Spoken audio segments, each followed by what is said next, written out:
Did Blake Lively's director, Paul Feig, just prove she's lying? What she's saying then, Mr.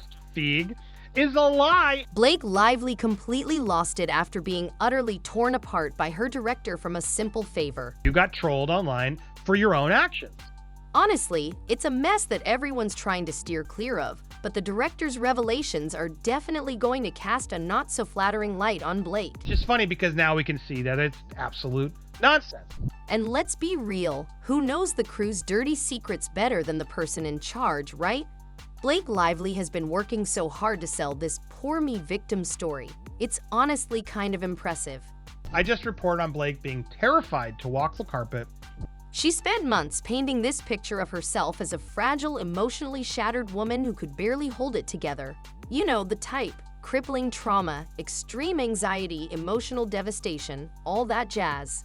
Guys, remember, the emotional impact of Miss Lively has been extreme, not only affecting her but her family, including her husband and 4 children. Yet somehow, when she gets the chance to show up at the A Simple Faker premiere, what does she do? Strut down the red carpet like she's the queen of the world. Another simple favor was a nightmare. Yeah, sure, Blake, you're totally too shattered to show your face in public, but let's make sure every single camera catches your best angle as you stroll into the event. If the goal was to convince people that Justin Baldoni ruined her life, she completely missed the mark. Paul Feig seems to be the one that can sort of get through to them both.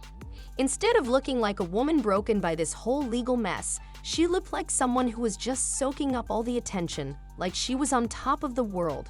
But hey, who needs credibility when you've got a photographer's flashbulbs lighting up your face, right? There are days when she has struggled to get out of bed, and she frequently chooses not to venture outside in public.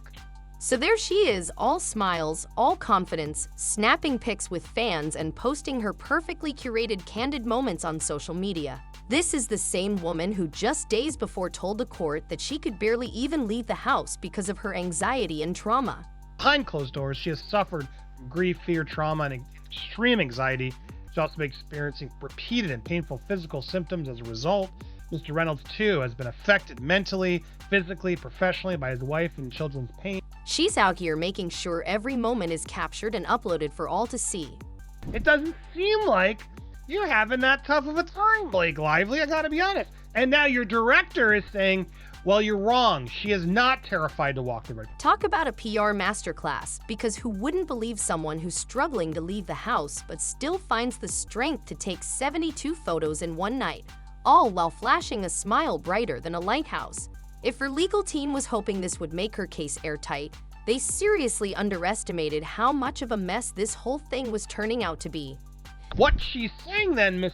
Feig, is a lie lawsuit because you as a friend are acknowledging that yes, no, she's not afraid to go out in public.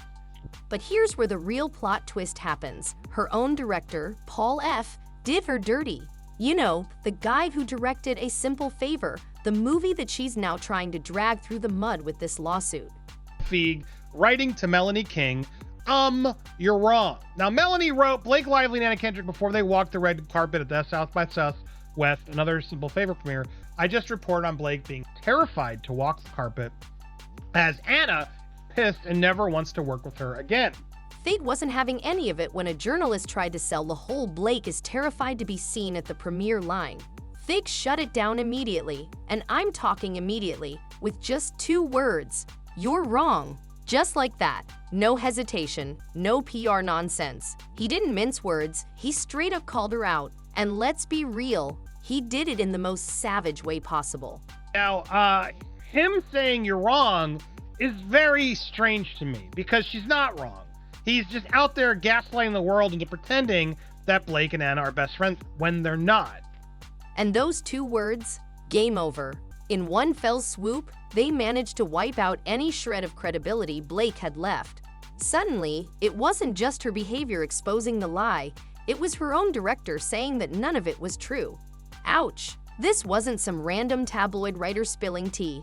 This was the director of her own movie, the man who saw her every day, the one who was supposed to be supporting her, just dismantling her entire narrative with a few words. Talk about being thrown under the bus.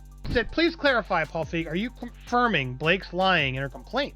about being terrified to go out and wasn't terrified to see people at South by Southwest. Now let's get real for a second. Fig wasn't doing this because he cared about the drama between Blake and Baldoni. No. Fig was doing this because he's in the business of making sure his movie doesn't get dragged into a public dumpster fire. But at least engage, repost, retweet. Let's help get this a little louder, because maybe at some point he'll have to address this. It'd be interesting to see him finally actually address something that's factual, because he's basically admitting she's lying. This lawsuit, it's a PR nightmare for him, and he needed to make sure it didn't stick to a simple favor. Imagine the damage control if Fig hadn't put a stop to it. Every time people brought up the movie, they'd remember the lawsuit and Blake's breakdown that never really happened. She was out there, and we're going to go through all the things that she said since about how much fun she had and how great it was to go back outside. He needed to shut it down, and fast. So he pulled the rug out from under Blake, dismissing her entire narrative without even breaking a sweat. Fig's response wasn't just some snarky remark, it was a masterstroke in protecting his project. And as a side benefit, he destroyed Lively's case at the same time. Talk about killing two birds with one stone.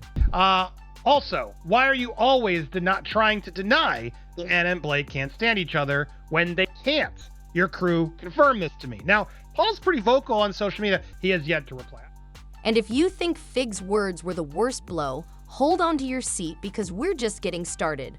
Right when Lively thought she had the public fooled, the Ari Emanuel audio dropped, and well, that was a whole new level of mess. I mean, talk about a plot twist. We reported on this leaked audio last week. How Ari Emanuel, the weirdest part of this was how somehow in the show's history of the podcast, this was the first show that wasn't taped. Somehow the audio didn't get taped of the one episode in his 30 years, whatever it was, of shows on Freakonomics, has never messed up a show, Greg. March 11th, 2024 rolls around, and now comes the Ari Emanuel leaked audio. With it, Blake's carefully curated, glossy image came crashing down faster than a toddler on a sugar high. This wasn't just some messy Hollywood tiff anymore. This was a full-blown industry scandal. And it had Blake, her husband Ryan Reynolds, and one of the biggest power players in Hollywood, Ari Emanuel, all wrapped up in a career sabotage mess. He basically admits, yeah, I fired him because I'm friends with them. I don't even know if the things are true. Baloney, Baldoni. If he did it, it's effed up. The fact that WME fired Justin is a huge cause for a lot of the damages that he's now suffering, including the lost Pac-Man movie and deals that Wayfair had. What are the real ramifications of this? And does it help that there's now actual audio of it? You see, during a January 2024 episode of the Freakonomics podcast, Ari Emanuel, the big boss over at WME, William Morrison Dever, casually admitted that he personally fired Justin Baldoni from the agency. And why? Well, apparently, it wasn't because Baldoni did anything wrong or had a criminal record. Nope, it was because Emanuel is buddies with Lively and Reynolds. Straight up. What you're trying to prove in the defamation case is that you actually suffered damages related to whatever you were saying about or whatever was mistreated about you. And sometimes that's a hard nexus to prove. Hard nexus for Lively to prove that her skincare line tanked. That's the moment Lively's narrative totally fell apart. For months, she had been spinning this story about how the industry was distancing itself from Baldoni because of these serious accusations against him. But as it turns out, the reality was far juicier. Baldoni was dropped because of friendship, not facts. How's that for a twist? Ari Emanuel, the CEO of the largest talent agency in Hollywood, openly admits he let his personal connections dictate a career-ending decision. Absolutely got rid of them because of these things that were said. So now it's not clear line. Yeah. And if you think that's where the drama stops, buckle up, because not only was Baldoni fired without any proof of wrongdoing, but that firing absolutely wrecked his career.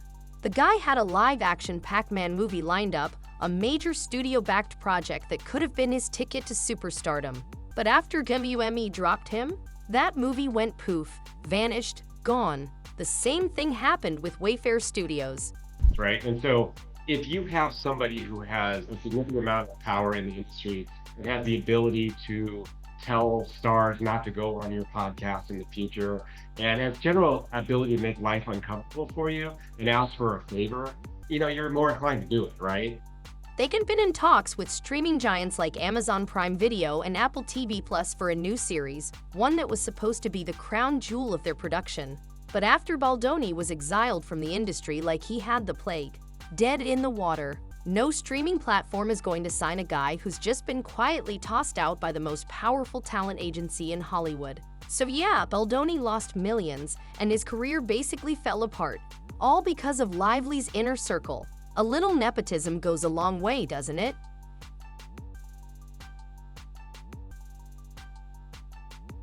Shouldn't have been leaked, and should they have the information or what it may be, but no matter what happens, this is a damning. And here's the kicker for Lively. This wasn't some vague gossip or sources close to the situation stuff. This was straight-up recorded proof. Before the audio dropped, there was still some wiggle room for Lively's PR team to work with. They could have spun this into some vague reputational concerns nonsense, but now that excuse was gone in an instant. This dispute, these words that were said by Lively side had a clear, immediate negative impact on all that script. You have Ari Emanuel himself admitting that he had no idea if Baldoni had actually done anything wrong. He just didn't want to deal with the mess, so he made a power move and shut it down, ruining Baldoni's career in the process. That's the kind of irrefutable evidence that no PR spin can cover up. Lively's narrative, the one where she was the poor, traumatized victim, just got completely shredded. It's getting more personal. They're going to discover more information that's going to make them angry. They're out to salvage their reputation, so there's not going to be an easy way to walk away from this and say, okay, let's just call it a day. As for the legal implications, oh, they're huge. With this bombshell, Baldoni's defamation case just got a whole lot stronger. The man now had a direct recorded admission from WME's CEO that his firing had nothing to do with actual wrongdoing. That's the kind of thing that makes a lawsuit almost impossible to lose. Has never messed up the show, Greg, but somehow the one with the most powerful agent, I think you work with some of these agents, somehow it got deleted. And the fun doesn't stop there. The podcast episode where all of this went down, the one where Emmanuel just casually threw Baldoni under the bus for his personal friends. Yeah, that episode of Freakonomics, which had been in the works for months and was part of a series with hundreds of other episodes, that one mysteriously never aired. And what was the excuse? Oh, just a technical issue. Right, the one podcast out of 500 plus episodes that had an inconvenient little glitch. Sure, we'll buy that. Could the drama end here? Please subscribe to our channel for more informative videos. Thanks for watching. Could Ari Emanuel have enough power to tell the podcast guy to kill that piece? Typically, it should. It should happen when they have a court-ordered mediation or some sort of event where they're trying to settle. If it doesn't happen, I think this is like one of those cases that has enough of the bad feelings on both sides. They potentially show up in trial.